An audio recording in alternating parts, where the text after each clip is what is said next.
Okay, so where are we and how did we get here?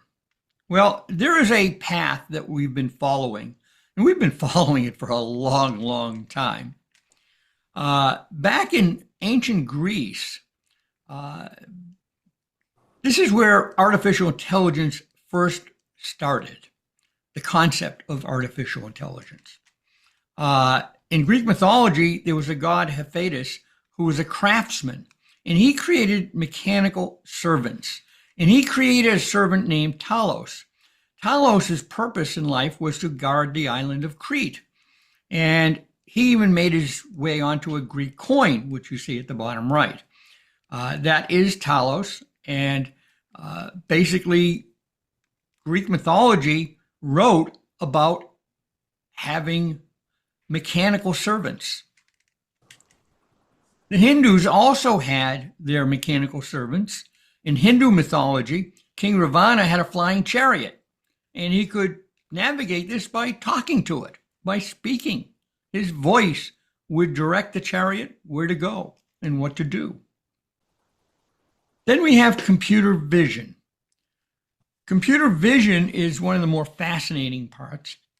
And when we train our neural networks on images and videos, they learn about images and videos, what they learn about everything they see in those images and videos. And we train them on billions of images and videos. And the neural network learns what the world looks like. It allows computers to see and understand the visual world. And they can see with far more detail than the human eye can see. So when we show a computer vision app, this picture of a living room, a very complex living room, and we ask it to describe it, it comes up with this kind of information.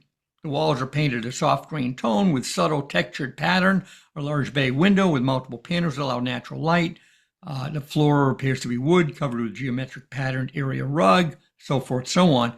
Lots and lots of detail. And I've actually pared this down so that it wouldn't take up, I didn't have enough space on the slide to show everything. But here's the second page, and there was actually more information beyond this. These are all the decorative elements it sees. How can you use AI? Well, how would you like a free smart assistant that it's available 24/7? Well, AI is that smart assistant. All you need is a smartphone or a computer. Chatbots are virtual assistants that are available 24/7. It feels like you're communicating with a friendly helper that lives in your computer or smartphone. These are the major chatbots. So let's talk about generative AI. Generative AI is actually one of the most interesting and fascinating parts of AI today because generative AI creates something. So you can create photos, art, music, video with generative AI. There's multiple free and multiple paid services. Most of them, unfortunately, are paid services, but there are free ones, and I'll tell you about those. You type a prompt, and the generative AI produces something. So I may ask for a landscape photo of a rugged mountain range at sunset with a lake and wildflowers in the foreground, and it could produce this image.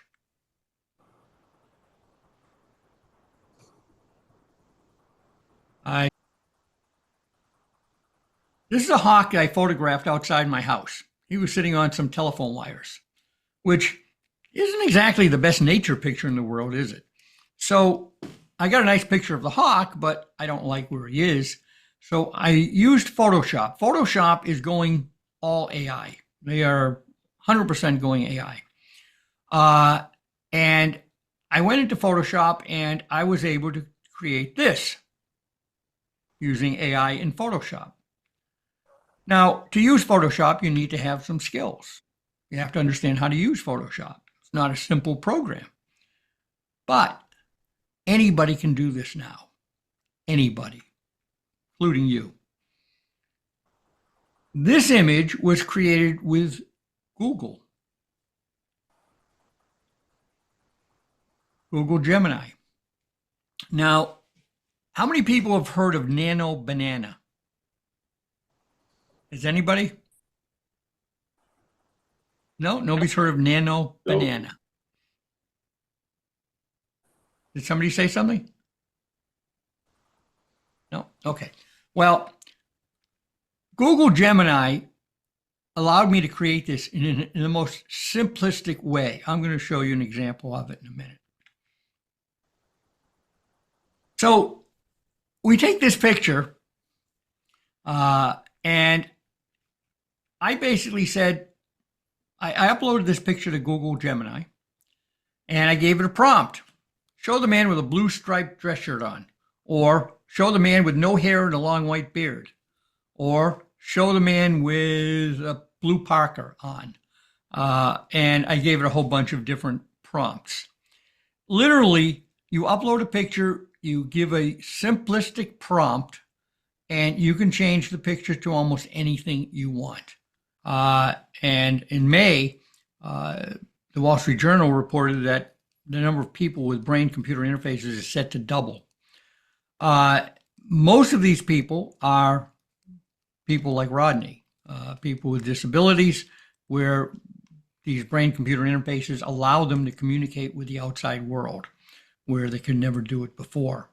If you do a search on YouTube, you'll find lots of videos on this.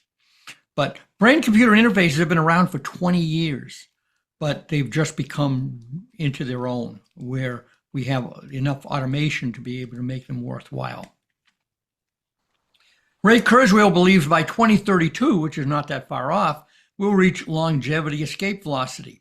This is where scientific progress extends our life expectancy by more than 1 year for every year that passes.